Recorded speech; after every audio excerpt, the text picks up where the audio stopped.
Talk about marks. Some students, when they're in class, they're paying attention, they're listening to what I'm talking about, and some students are freaking about, is it on the exam, is it on the exam, and they fight for every little single mark, you know, and I feel badly for those people because I want them to think about the big picture, and I want them to think about career path and so on.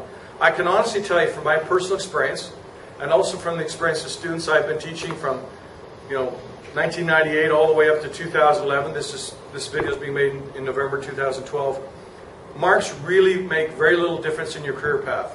You may think it makes a big difference right now because your total fixation is on getting into Rotman or getting into the MIS program, and you think that that's total summation of your life. But what you have to understand is many of the things that you're studying in university right now have very little to do with what you're going to actually be involved in 4 or 5 years from now. Right? I'll give you a perfect example. This is 2012. Between 2004 and 2008, in one of the classes that I taught here, I made a big deal about search engine optimization. And I told everybody, oh, you got to optimize your website so www.stuff.com ranks #1, etc. Well, we got social media now. So it's not www.stuff.com, it's www.facebook.com/stuff in your Facebook page. So now in 2011, 2012, I'm talking about social media optimization. So what happened to all those students that got taught this and now think it's important or valuable? Sometimes even within the space of your degree, stuff you got taught in first year doesn't even survive in importance by the time you're starting third year, let alone ending fourth year. So what's the value of a university or college education?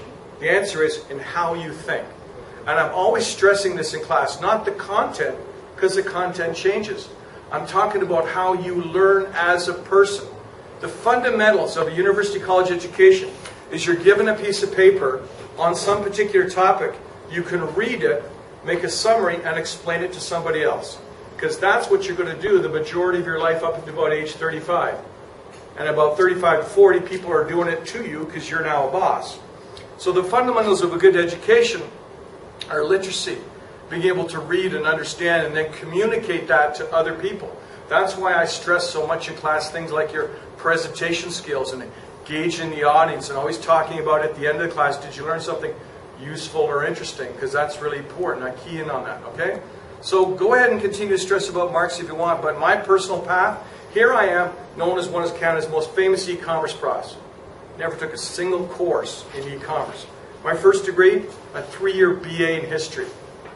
WTF, how does that apply, right? A 4-year BA honors in politics. A BEd in teaching English as a second language. Then I did an MEd, and I just recently finished the courses for my PhD. 5 degrees, and none of them necessarily relate to what I'm actually teaching you here.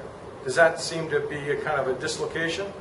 Well, one of the things I'm trying to emphasize is part of your ability to be effective in your career path is not necessarily what you study, but also what you learn as an individual person.